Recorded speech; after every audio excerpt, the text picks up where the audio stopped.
on this special edition of NCBA's Cattlemen to Cattlemen Live.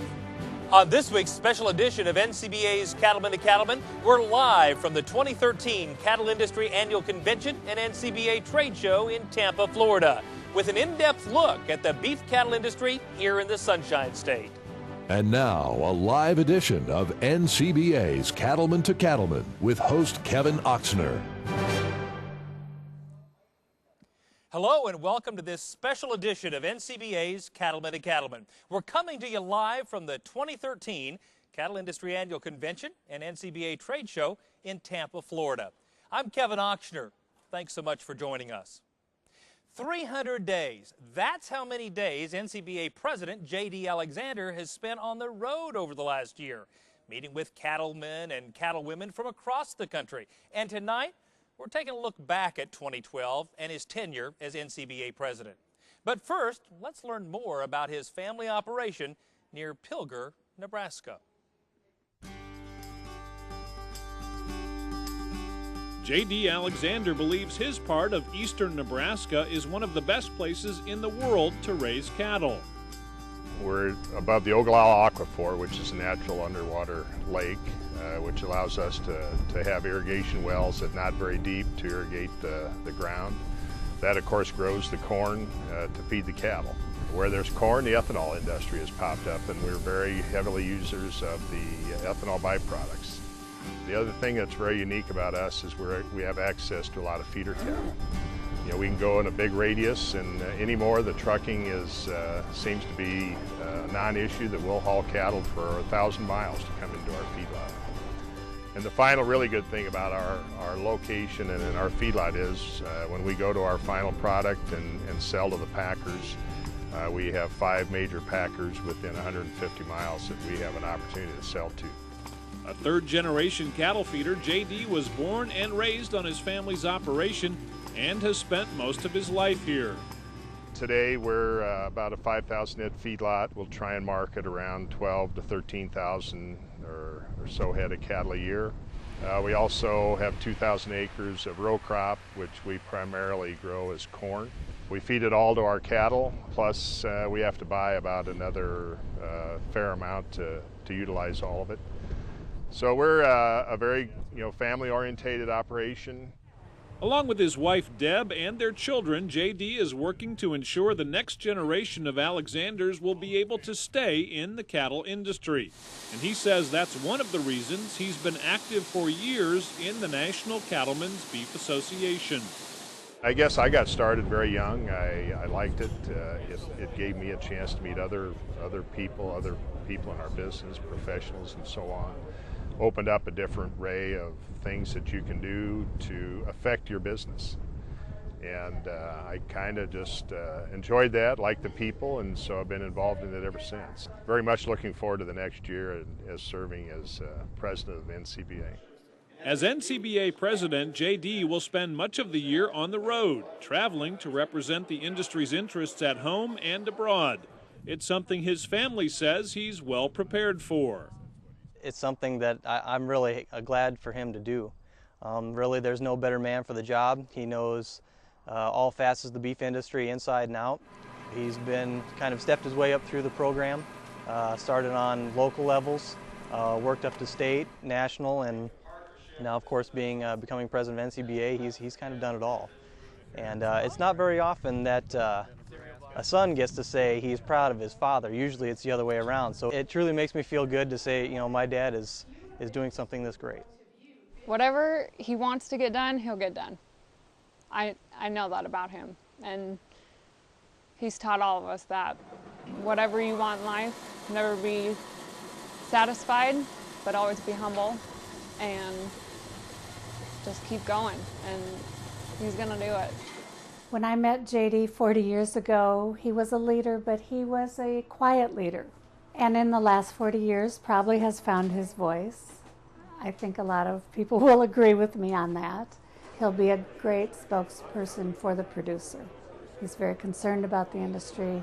It's his passion, it's his love. And I think it's going to be an exciting adventure for everyone.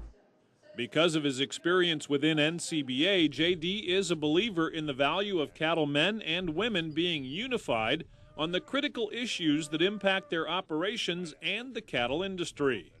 We're a grassroots organization, so if you have an issue that you want to bring up, you have a voice to bring that to the highlight and have the organization respond to what your needs are. So I look at it too as it's a great camaraderie. You know, I'm a believer in working with your fellow neighbors and working together and joining forces and having something very worthwhile fighting for.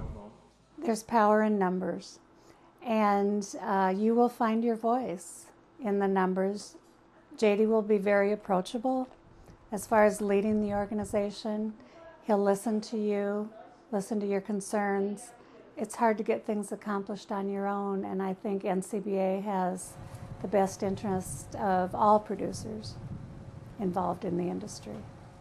As NCBA president, JD expects to take on a wide variety of issues, including government overregulation, expanding international markets, global competition, and the shrinking cattle herd. Our numbers right now are about as low as they've ever been.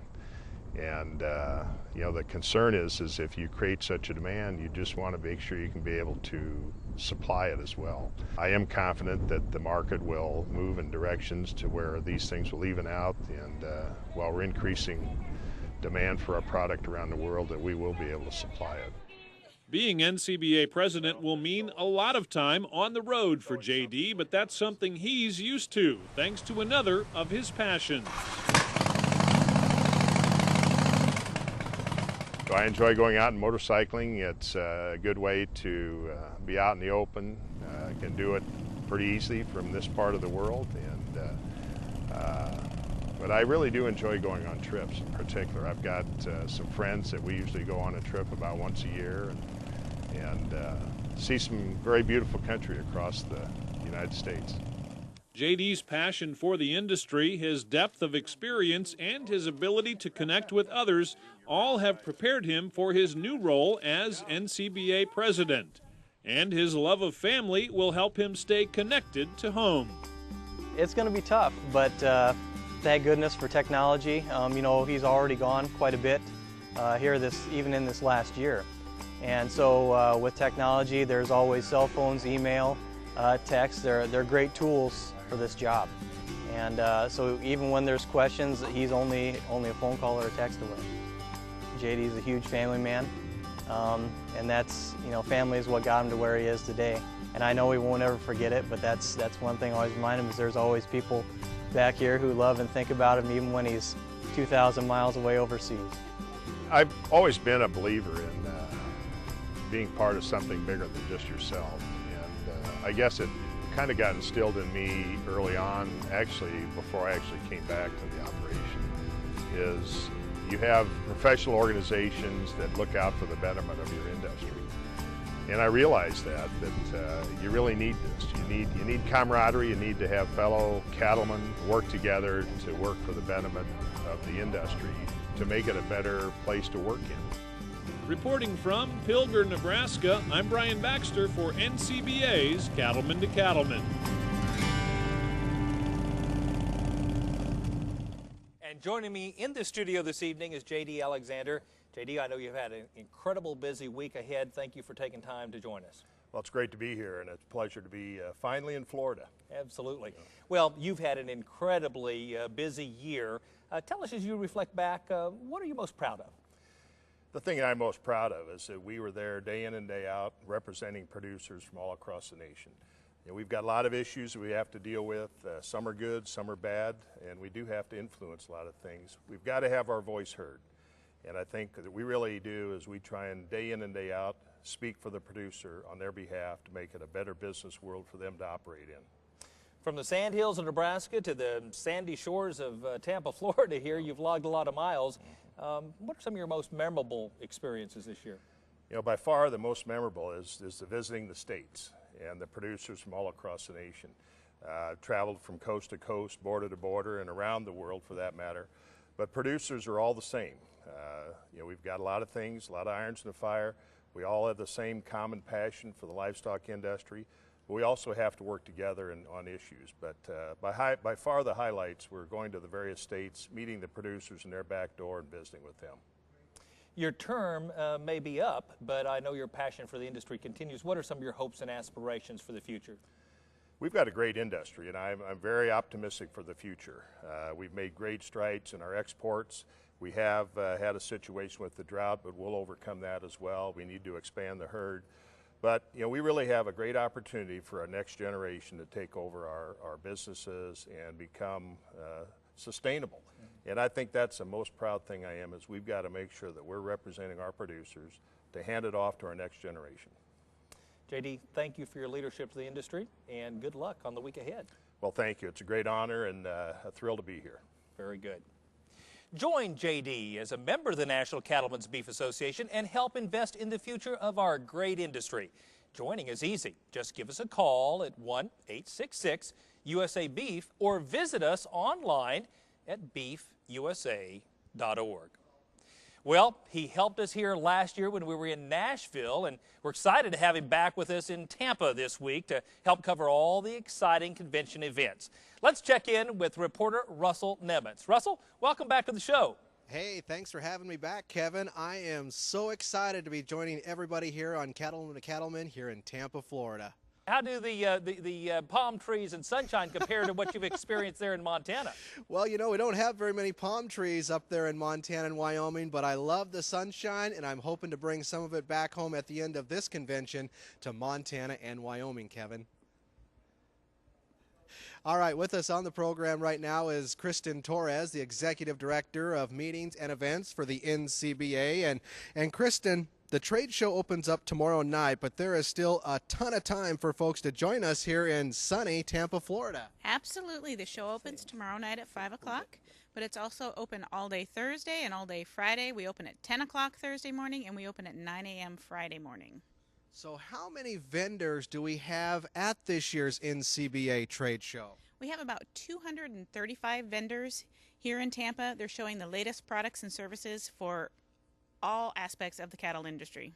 So what are some of the other events taking place at this year's Cattle Industry Convention and Trade Show? We have a great lineup of events for this entire convention. Tomorrow we'll kick off the convention with Cattlemen's College that has world-class education. We have the opening general session featuring the Toohey family. They're the folks that inspired the Blind Side movie. We'll hear from Stuart Varney on Thursday morning. Friday morning we'll get the market outlook from Cattle Facts. And then, like I said, we have 235 exhibitors here in the trade show. We also are going to have a whole lot of fun with a pirate party and close it out with the Beach Boys. Oh man, the Beach Boys, and I hear even the Bellamy Brothers. That's pretty darn cool. So is this convention really just for the big producers, or is it for the smaller guys too? It's absolutely for everyone in the cattle business. You don't have to be one of the big players. You can have any size operation and join us here in Tampa. All right, well, thank you so much, Kristen. Again, Kristen Torres, the Executive Director for the NCBA's Meetings and Events. So, Kevin, young or old, big or small, there is something for everybody at this year's convention and trade show, including lots of sunshine. With that, we'll go ahead and send it back to you. Couldn't agree more, Russell. We'll check back in with you in just a few minutes. Now, 2012 has been a year of challenge and change for the beef cattle industry. And joining me here in the studio to talk a little bit about the past year is NCBA Chief Executive Officer Forrest Roberts. Forrest, thanks for coming to the show. You bet. Kevin, thanks for having me tonight. We'll reflect back on 2012 and tell us some of the biggest accomplishments of 2012. Well, as you said, 2012 is a year a lot of us will remember as one full of challenge, change, and I would also add courage to keep moving forward as an industry to address a lot of the issues that JD spoke about earlier. When we think about outcomes for this industry and this organization, one of the things I'm really proud of is how we were able to address some of our industry's most pressing issues, like the fourth case of BSE back in the springtime. And then secondly, as we looked at bringing groundbreaking initiatives forward, when we look at defining what sustainability means to this industry through some really innovative research, and then kind of thinking about the consumer and the role of nutrition in their diet. You know, this whole adage of beef causes heart disease. Well, Kevin, in the last year, we've been able to change that paradigm to beef is absolutely a part of a heart-healthy diet with what we call the BOLD study and really define beef in an optimal lean diet. And then last but not least, if we work hard to do those things right, we also got to make sure that producers across this country have not only freedom to operate, but freedom to operate responsibly, and pushing back on organizations within Capitol Hill like EPA, but also delivering results around the estate tax and opening up new markets with new free trade agreements. Those are some of the things, as we think back to all of these challenges in 2012, we really feel good about given the circumstances we were up against. So look ahead to 2013. What's on your radar screen? Well, 2013, we think there's a tremendous opportunity. As we move forward, our target is all about the millennial generation, and really getting into the hearts and the minds of the millennial generation and thinking about, okay, what's important to them from the nutrition story? What's important to them from convenience of beef products? But most importantly, it's how beef is raised. That whole image of our industry is a huge area of focus for us, and I think if we do that right, there's no doubt we'll truly enable more people to enjoy beef more often. We've already got a lot of folks here in Tampa, but for folks within driving distance, what would you tell them is the primary reason they need to make their way to Tampa? Yeah, well, we have really got a great lineup here, as Kristen talked about earlier. This is the largest single event in the cattle industry in this country, and when you look at the beef community, it showcases it from gate to plate. And so we tend to think about there's a lot of education, there's a lot of engagement, and there's also a little entertainment. So it's that once-in-a-lifetime experience that those people will see here in Tampa each and every day. That's what we're trying to deliver. Well, thank you so much for coming to the show. We're looking forward to a great week. You bet. Thanks, Kevin.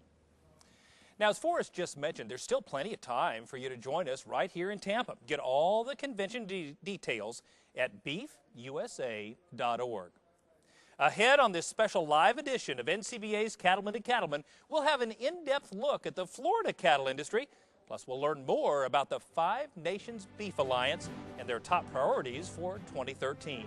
Stay with us. We'll have more from here in the Sunshine State when we return. You're not responsible for the weather, just the cattle. And Rangeland works as hard as you do to deliver performance, production, and profitability.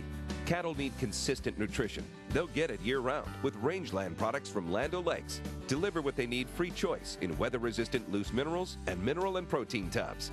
Get the most out of your forage. See your Land O'Lakes Co-op for products that will stand up to whatever Mother Nature throws at us. Weather's coming in. Rangeland. Consider it done. Here's what producers are saying about Progressive Cattlemen Magazine, the beef industry resource. I recommend that anyone who's serious in the beef industry about improving their operations, efficiency, and profitability subscribe to Progressive Cattlemen. There's articles, there's the advertisements are very well done, and it's kind of a quick and concise look at where the cattle industry is on that day. We find that it's a go-to must-read for us each and every month. Subscribe today at progressivecattle.com. It's deer season savings time. Just in time to get you ready for hay season. With 0% financing on John Deere mower conditioners, balers, and select hay tools. Plus, get 0% financing on all John Deere utility tractors up to 140 horsepower. It's the season for savings on hay tools and tractors. Deer season. Be sure to stop by today. Workin' Ranch Magazine savvies the challenges and rewards of those who make their living on the ranch. From pretty loops in the Brandon pen to cold nights calving heifers, we cover the real deal. Subscribe today. Just go online to workinranchmag.com or give us a call. We'll fix you right up. You can also visit us in person at the NCBA Convention in Tampa. Workin' Ranch, your magazine. Welcome back to this very special edition of NCBA's Cattlemen De Cattlemen. We're broadcasting live from the 2013 Cattle Industry Annual Convention and NCBA Trade Show here in Tampa, Florida. We're so glad you're joining us this evening. Getting involved and staying involved, that's what keeps our industry moving forward. And that's exactly what's behind the success of one producer in Lecanto, Florida. Cattlemen De Cattlemen reporter Sharon Alseth has more. I was raised on a typical Florida dairy farm, and I always wanted to, if I ever had an opportunity to build a dairy, to try to build one that was environmentally and employee friendly. Dale opened M&B Products in the middle of Florida's prime agricultural country. It proved to be a great place for Dale to focus on producing a variety of products. We kind of put our focus on institutional. A lot of that at schools, most of it schools. But we also do a lot of prison business as well as senior services type business, Meals on Wheels type customers and things of that nature. I reopened the old milk plant as a juice plant in 1987, and after some period of time I decided to package milk. As a co-op, there's less and less plants to sell milk to, and I felt like it would help us not be so vulnerable. We put our focus on trying to get the most money into the mailbox of each dairy farmer, and we do that by running co-op efficiencies. We don't own any trucks, we don't have any employees, we even hire the lab work done. M&B Products also makes a point to be environmentally friendly, but it isn't the only thing that helps the operation stand out. We really do focus on that. We focus on unique packaging that is better for the environment, and we basically, as a marketer, we want to be something besides Me Too and a cheap price. When, you know, so many farmers think of their product as a commodity, and we would like to break out of that commodity mold and say, you know what, my milk's better, and we work hard to make it different. Dale is breaking the mold with one of his favorite products. My favorite product that I produce has always been chocolate milk. I think it's about to become white chocolate because every time I show it, I always finish the carton because there's always a little bit left, and I catch myself always finishing that last drop when I go around to these school food service directors hawking my product, as I like to call it. School administrators like the new white chocolate milk almost as much as Dale does. M&B Products has worked with new and better ingredients to make it a healthy and tasty drink. When we put the ingredient of the white chocolate, which will be a stevia and chocolate extract, into our skim milk, it'll carry the same exact nutritional value as our skim milk, but the flavor and the smell and the sweetness will be sort of kind of like the dark chocolate we have now. Since reducing the fat and sugar content of his chocolate milk, a number of schools across Florida are making the switch to the new white chocolate milk. We're feeding hundreds of thousands of school kids a day, and if we can give them a better ingredient in a package that's less expensive, I think the money needs to go in the ingredient. I consider myself an environmentalist, and when I get an opportunity to do something that's better for the environment, that can save the schools money, I think that's a big deal. In addition to the dairy operation, M&B Products also makes a variety of quality juice drinks. Dale's passion to create quality products that are also environmentally friendly started with his grandfather. Well, I think if you do a good job with the environment, that there's a certain element of people in society that will give you a favorable nod. And I'm looking to those people to help support our company. Now, but why I'm so driven, I actually got to see my granddad cry when it failed, and I wanted to bring it back. It meant a lot to me, and I just couldn't quit, and I haven't quit. My grandfather and I were sort of kind of like best friends, and as he got older and his, not skills, but his, he couldn't drive and work 20 hours a day. He used to take me along with him, and I would drive him from place to place, and so we became friends and close, and I actually fell in love with the business right there in that plant. And my grandfather asked me to get involved in the packaging side because he felt like we were vulnerable as a family by not having a family member that had the capability of running our plant. Taking Granddad's advice paid off, but that wasn't the only advice Dale took to heart. A county employee noticed M&B Products and that Dale had his work cut out for him. He said, "Dale, you're a good guy. You need to learn to get in front of the public. What you're trying to do is not a bad thing, but if you don't, in this day and time, if you don't make people aware and educate them, you're going to take it on the chin." Dale recognized the importance of being involved and educating the community about what he's doing. We love to have people come here and visit this farm. Dale has been so good and so wonderful to our community to bring people and engage them and teaching them to know your food. Kids don't know where food comes from today, and we love to educate them, and Dale has just been a huge promoter of that, and we're so grateful and honored to have him here in our county. I'm going to stand up for agriculture and stand up for myself and do all that I can to have our relevance be known without being an ugly person. I want to do that and be friends with the people that used to be against us. It can be very difficult to be an agriculturalist in a very urban state. It seems a lot easier now because we have worked so hard to be part of the community. Becoming involved in his industry and engaging with his community is what helped Dale's operation become a success. He believes that engagement is critical. They don't know us, they don't know what we go through, they don't know how much money we have to borrow to put in an organization like this just to hope to break even and pay that debt back. So I think we need to be respected, but I think we also need to live our lives and run our businesses in a manner that deserves respect. And I have to run my company that way. My biggest hope in life is that I can afford to leave it to my kids and that they want it. Reporting from Lecanto, Florida, I'm Sharon Alseth for NCBA's Cattlemen to Cattlemen.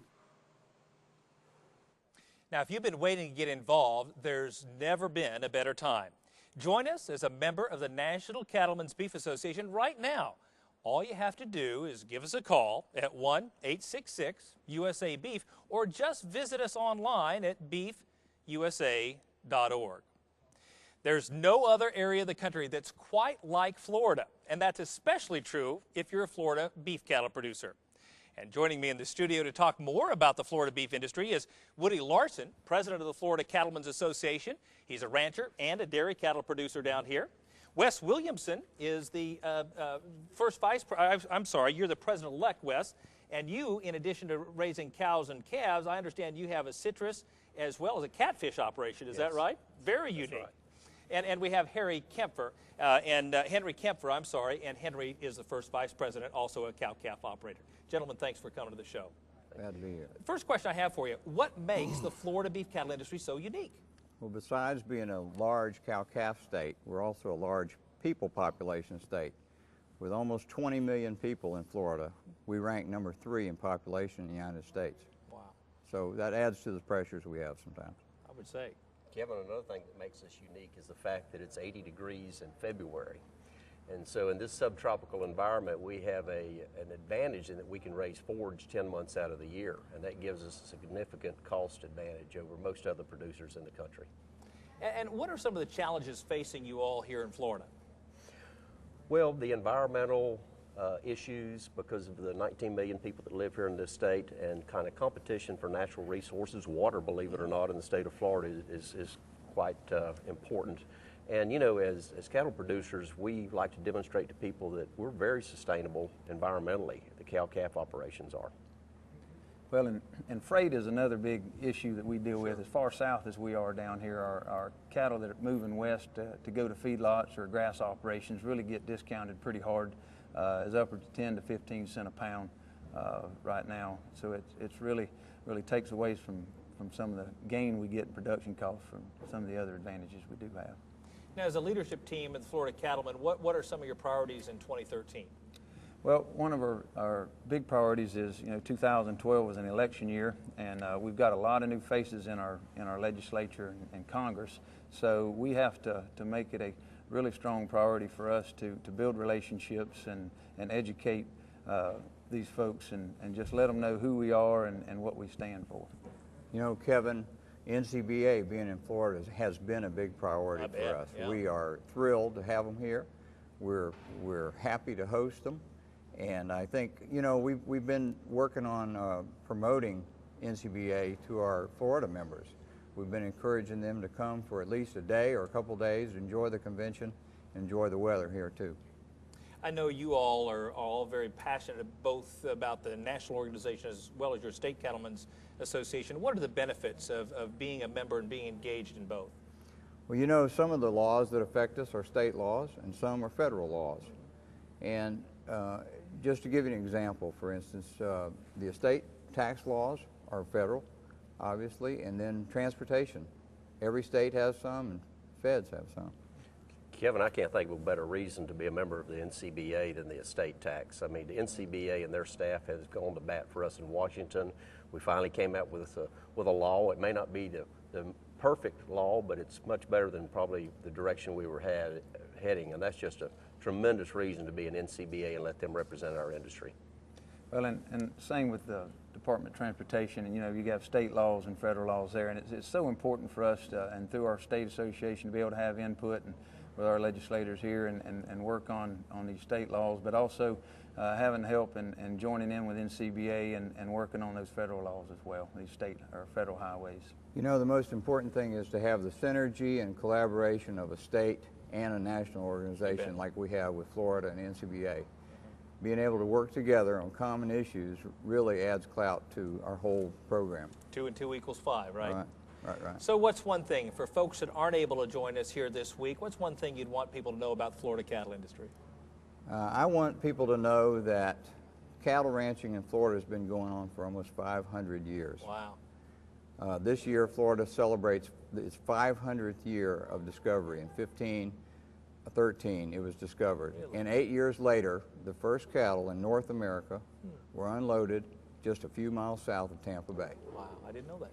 And we are a significant cow, calf, and beef producing state. We have around 1 million head of cattle here in this state, produce probably 800,000 head of calves, and the majority of those calves go out west to the feedlot states, to the Midwest and Texas and Oklahoma. That, and we've got a lot of progressive breeders in Florida that really want to improve and have improved the quality of their cattle, through genetics and nutrition. And people down here have really worked hard to get a really strong herd health program. We like to think we've got a herd health program that's second to none, just because we understand the challenges that our cattle face when they go out west. So that's, people have really worked hard to make those things better. Gentlemen, thanks for coming to the show. Thank you for all your hospitality. It's our pleasure. Thank you. For more information on the Florida Cattlemen's Association or for details about how you can join us here in Tampa this week, just visit our website at cattlemendecattlemen.org, or you can visit floridacattlemen.org. When we return, we'll learn about some big projects that the Five Nations Beef Alliance is working on. Stay with us. We'll be right back. I'm looking forward to having Vista once back. We weren't able to find an equivalent product. I think our practice will be very quick to adopt Vista when it comes back. All of my veterinary colleagues have all talked about the product coming back. We're glad to have Vista back in the product line. Cattlemen that we work with will be glad to have the product. We have a lot of producers. They're excited about it coming back. Yeah, can I recommend Vista once? Yeah, that's going to go right back in the cooler, and it goes right back in the calves. The secret to finding more buyers for your cattle is no longer a secret. CattleExchange.com is like no other site. It brings the greater ease of use, detailed information, and searchability found in sites like Cars.com and Autotrader.com to the cattle industry. Upload photos and video to attract more buyers and share greater detail in your listing. Cattle buyers and sellers are connecting in ways they never imagined. Go to www.cattle-exchange.com and discover the secret to better selling.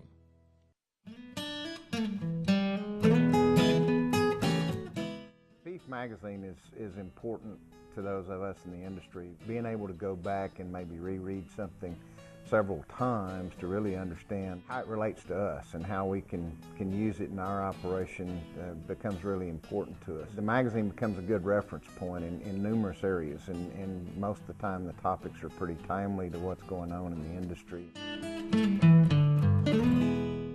Join Superior Livestock at the 2012 Cattle Industry Convention and NCBA Trade Show, February 1st through the 4th in Nashville, Tennessee. Stop by the booth, share a cup of coffee, and talk business. Buying and selling cattle the Superior way. You'll find more information on our internet bidding program, Superior Click to Bid, and other internet marketing options through Superior's country page. Stop in Friday morning and witness a live internet auction. For more details, go to our website, superiorlivestock.com.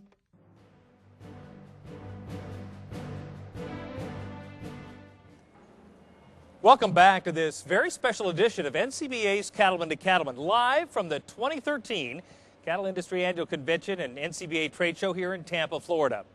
Australia, Canada, the United States, New Zealand, and Mexico. Believe it or not, almost half of the world's beef and cattle exports are from those 5 nations. NCBA makes it a priority to continuously work on opening international trade markets, and that's one of the main goals of the Five Nation Beef Alliance. And joining me in the studio is Andre Piedra, Chief Economist for the National Confederation of Livestock Organizations in Mexico, Saul Mercado, He's the secretary for the Five Nations Beef Alliance and a consultant with NCBA. John Maswell. John is the Director of Government and International Relations for the Canadian Cattlemen's Association, and of course our very own Forrest Roberts, the CEO of the National Cattlemen's Beef Association. Gentlemen, thank you so much for coming on the show tonight. Thank you for having us, Kevin. Well, John, let's start with you. Tell folks, what is the Five Nations Beef Alliance?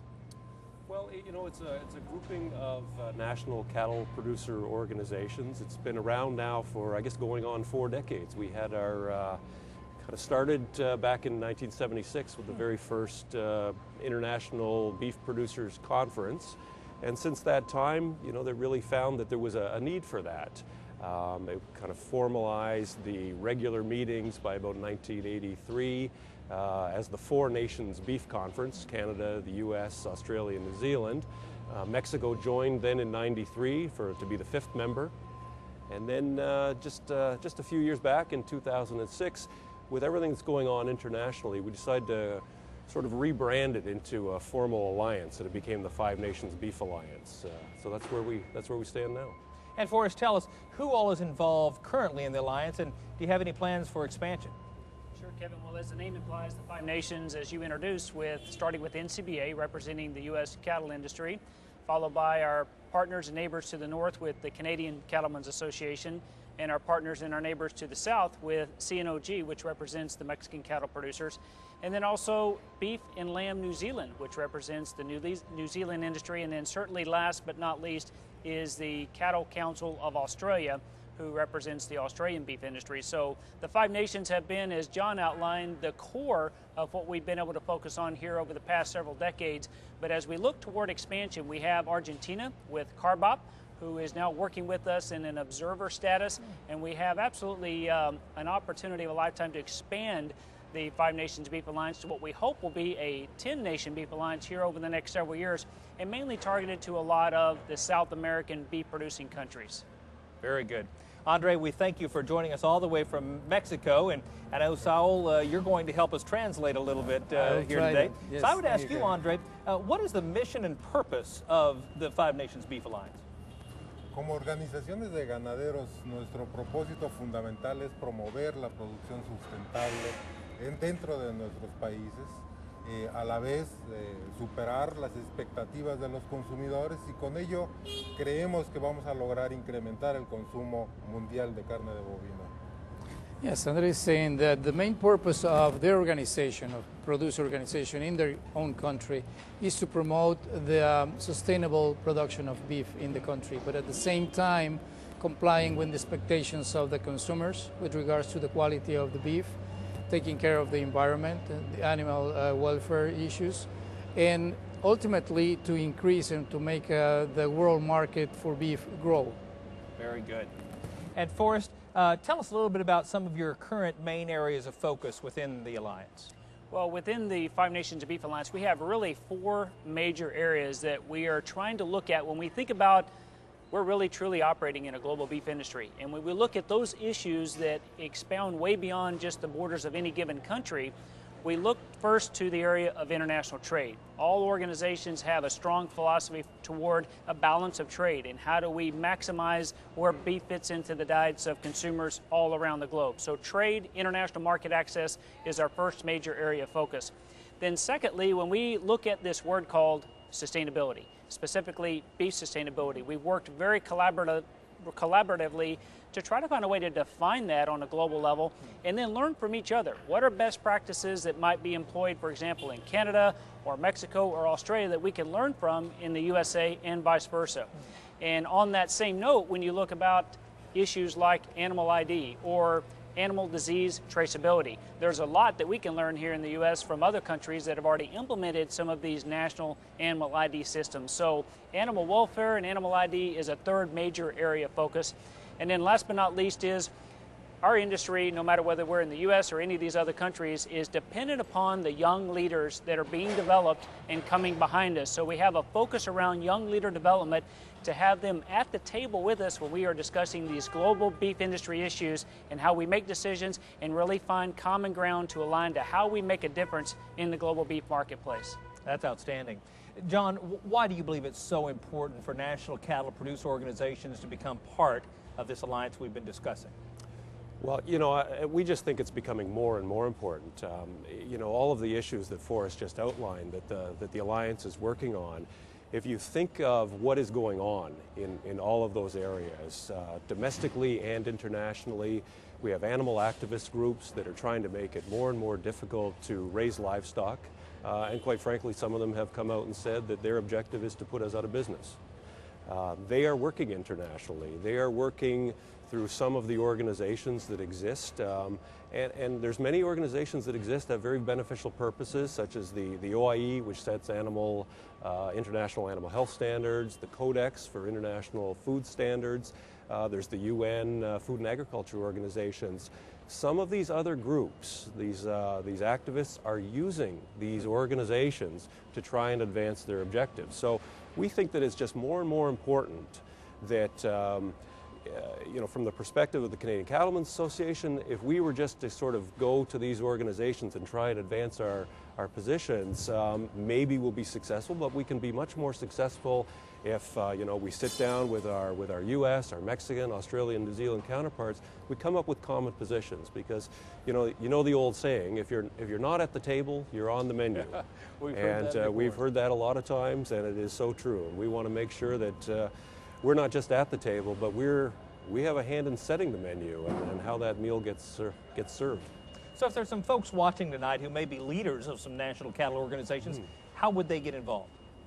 Well, you know, as Forrest said, certainly the Alliance is open to expansion. Right now we're the 5 Nations Alliance, and we have Argentina potentially could be the 6th, and you know, maybe we'll get up to 7, 8, 9, 10. Who knows what the number is? But the key is they really have to be a national cattle producer organization. They have to represent their national industry, because they have to have the ability to have influence with their own domestic government, to help their government set positions when they go to these organizations. Also, they have to really believe in the core principles of what the 5 Nation Beef Alliance is. Whether it's you know, certainly global trade expansion of beef. We want there to be more beef moving around the world so that we can all maximize that carcass value. They have to adhere to the same principles that we have in terms of wanting to define sustainability and have real workable rules and standards for animal welfare identification. You know, so as long as we can find organizations like that, and there certainly are more out there that haven't joined yet, we're certainly trying to. That's part of Sowell's mission, is to seek them out and invite them into the fold. And I was going to ask you, you have an annual conference. Andre, tell us where your next annual conference is. Las conferencias, las reuniones de las organizaciones se van turnando entre los miembros de la alianza, de manera que en este año la próxima reunión la tendremos en Australia en el mes de septiembre, en la semana que empieza el día 8, y bueno, seguramente tendremos oportunidad de conocer un poco más de la ganadería, la genética y la tecnología que emplean los ganaderos australianos en ese país. Yeah, and they're saying that we rotate the site every year. We have an annual conference and tour. So this year it belongs to Australia to host it. It'll be the second week in September of this year in Brisbane, Australia. We'll have the chance or the opportunity to visit the cattle industry of Australia, to learn more about their technology, their management, their concerns when we are there. Gentlemen, thank you for being here tonight, and thanks for all you're doing for the global beef business. Well, thank you. For more information on the 5 Nations Beef Alliance, just log on to our website at CattlemenDeCattlemen.org. Stay with us. We'll have more from the 2013 Cattle Industry Annual Convention and NCBA Trade Show live from Tampa, Florida, when we return.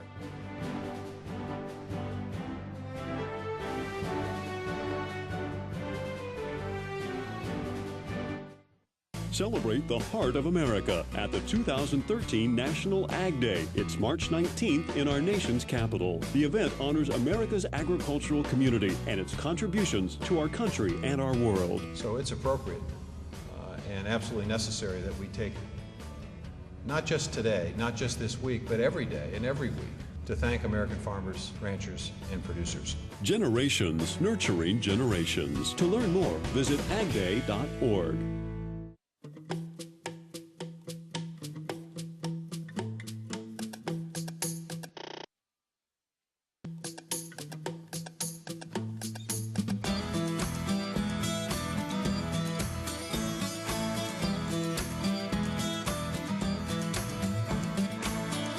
more low-cost forage and improve grazing access by clearing out weeds and brush with these Dow Agro Sciences herbicides. See your Dow Agro Sciences representative or visit rangeandpasture.com. Tough trailers built for tough country. Big Ben Trailers manufactures a different kind of trailer, one that's built to put up with the rough conditions found on the ranch. Rugged build using heavy-gauge powder-coated steel and a 2x4 rectangle tube frame. There's a 1-inch gap between the side and floor, so there's no place for water or manure to accumulate and rust. Big Ben trailers are loaded with standard features: a lever-action hitch, a 3-foot escape gate, and a middle sorting gate, rhino lining along the front edges, and a receiver hitch to tow another trailer, chute, or other equipment. Tough and practical. That's Big Ben Trailers, designed and built by a working cattleman. You can rely on and trust Big Ben Trailers for their durability and convenient features, reasonably priced for any rancher to afford. For a list of dealers and other design features, visit BigBenTrailers.com. Big Ben Trailers, built cattlemen tough. Face it, you don't think a lot about your trailer hitch. You use it and forget it. We understand. But at B&W, we think about it. Short nights, long hauls, never-ending chores. The unthinkable. We think about it all, so you don't have to. B&W. Trusted. So what do you care if your cattle are source and age verified? Better yet, do you think the housewife cares? Well, 70% of consumers surveyed want to know where their food comes from. So where do you start? With this little green ear tag. IMI Global is the seal of approval that stands behind the beef you produced. IMI is engaged in source and age verification from the cowman to the kitchen table. So if you're ready to start, just ask us. IMIGlobal.com. Class. The director of the Oxford Center for Animal Ethics says common language on fauna betrays an anthropocentric bias. Words such as pets, wildlife, and vermin are derogatory. Now, I imagine there are people in England who take the director seriously, but I think he has truly gone to the dogs. According to the director, even using similes like sly as a fox, or drunk as a skunk, or perky as a porpoise are considered animal abuse. Actually, the word animal is not approved, and the description differentiated being is preferred. Well, I would posit the question, how vacant must a person's brain be to think up this kind of stuff? And then I realized that I do the same thing. Maybe I should offer my services to the Oxford Center.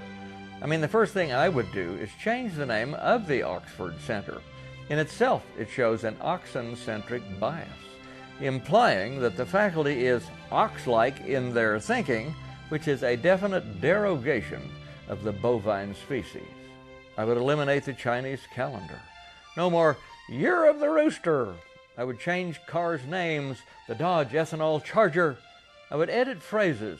By gosh, Mom, it's raining salt and pepper. Or, well, I'll be the brother of a simian's mother. How dare we humans call ourselves Buffalo Bill or Snoop Dogg? Oh, it's okay to slander humans. Manic depressive, commando. But cruel to use abducted or dogmatic or lampoon. Well, it's nice to know that there are other people who think outside the box. Civilization needs them to help us define the difference between normal and hallucinatory. The director illustrates my point, and forgive my anthropomorphic bias, is crazy as a loon. This is Baxter Black.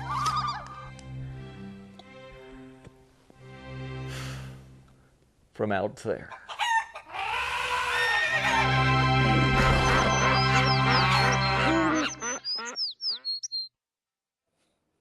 Thanks, Baxter. We always enjoy your wit and your wisdom. Let's return once again to reporter Russell Nemetz, who's standing by with more information on the great events in store for us this week in Tampa. Russell?